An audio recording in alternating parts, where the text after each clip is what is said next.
Hey, in today's video, I'm going to give you some tips on how to sleep during the daytime if you work the graveyard shift. Maybe you work private security, maybe private investigations. At night, you're doing some type of graveyard shift surveillance. I'm going to show you how to sleep during the daytime. And I wish when I started my career in security and private investigations and law enforcement that somebody would have had a discussion with me about how to sleep during the daytime. I mean, you think it sounds something so simple, but there are some techniques.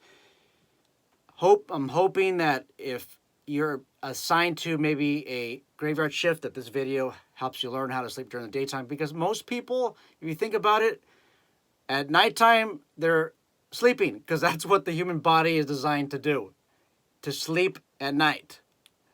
Normal people are awake in the daytime and they sleep at night. But those of you who work law enforcement, private security, or some type of surveillance for a private investigations company, unfortunately, you have to stay awake during the graveyard shift. But to stay awake during the graveyard shift, you have to be able to get a good night's rest.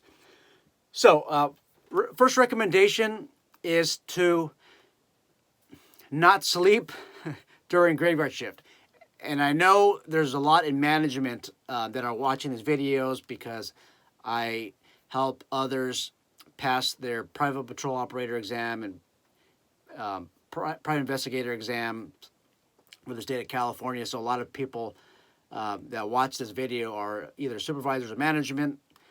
You're going to get upset with me, but hey, I'm just telling you what the human body can do if your employees don't get enough rest.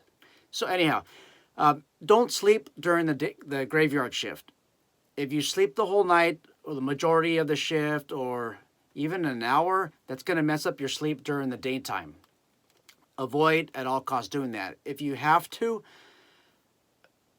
take that 2-minute nap, 3-minute nap, 5-minute nap during an unpaid lunch break or some type of other unpaid rest break. If it's safe to do so, maybe you're in a safe area or somebody is covering your back. That's my disclaimer. And yes, you are going to get probably fired if you're caught on duty sleeping. But if you have no other choice, then consider doing this on your unpaid lunch break. Okay. Again, my disclaimer is you're going to probably get fired if you're caught on duty. So if you're caught on duty sleeping, don't blame me. You're responsible for your own actions. Okay. But I'm also talking human to human, and it's human nature to get sleepy during graveyard shift. But there's some people that are able to stay awake all the time. But a lot of people, at least half the people I know, they get drowsy. And then it becomes dangerous when you have to drive home. You're drowsy. You don't want your employees to crash going home. You want them to stay healthy and alive. So that's my disclaimer. Is you're gonna end up getting in trouble if you're caught on duty. But if you have to, do so on a lunch. But don't do more than 15 minutes, 20 minutes. It's gonna mess up your sleep during the daytime. Okay.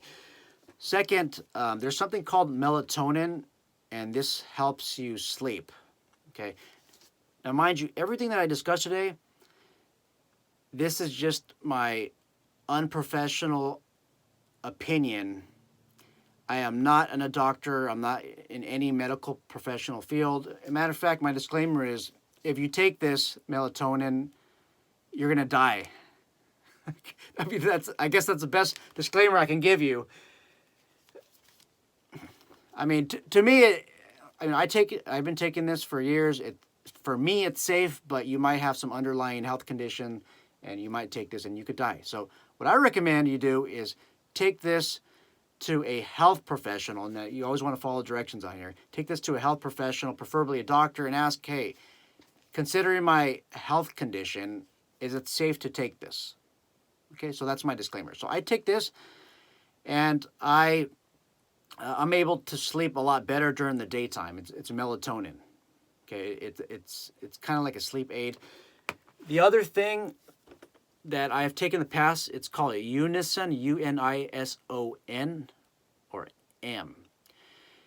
And what it basically has, it has some type of antihistamine in there, the same antihistamine that is in NyQuil. I don't know how to pronounce it. It's called something. No pun intended, by the way. But there's some type of antihistamine in it that causes you to fall asleep. When I take that, I knock out for a good 4 or 5 hours. I'm out. I'm snoring. 6 hours. The thing is, what I found out is you have to have about 9 to 10 hours of sleep, for me at least. Otherwise, if you don't have all that sleep, you're going to feel very groggy and tired during your shift, and you actually might end up falling asleep during your shift. So you gotta be really careful with that. Make sure that you bring that bottle or that over-the-counter formula, pill, whatever it's called. Bring it to your health professional, your doctor, and ask if it's safe to take this, considering your health history. Okay, the last thing I want to discuss is exercise. If you go for a run, you jog, you work out before you go to sleep during a graveyard shift. I'm sorry, you go to sleep during, well, it's daytime already. You just work the graveyard shift. Right after you work out, you're gonna you would have exhausted all the energy during your workout, whether it's a run or lifting weights, and you should sleep better. Again, make sure that you consult with a health professional. Make sure that, considering your health condition, that it's okay for you to work out. Okay, so I'm going to show you a quick video of quick view of my bedroom, and I'm going to show you the setup. And with that setup, hopefully you'll sleep a lot better, because if it's pitch black, if it's dark, what you're telling your mind or your brain is that it's time to go to sleep. Okay? It's time to go to sleep and get a full night's rest. So, here you go. So I wanted to share with you my setup that I have. This is my bedroom. This is where I sleep.